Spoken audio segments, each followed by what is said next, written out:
Fakta baru terungkap di balik aksi Mario Dandi Satrio, anak pejabat Ditjen Pajak aniaya remaja bernama David di Pesanggerahan sempat berujung koma.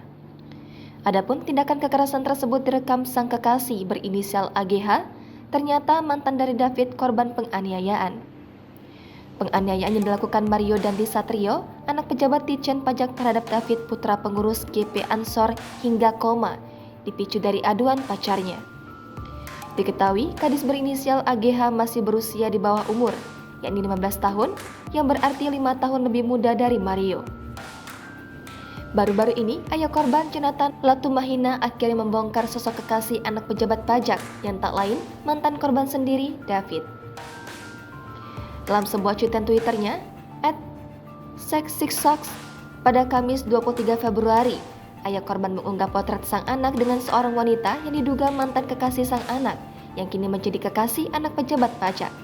Jonathan menyebutkan bahwa wanita tersebut sosok yang busuk karena sempat merekam David dianiaya.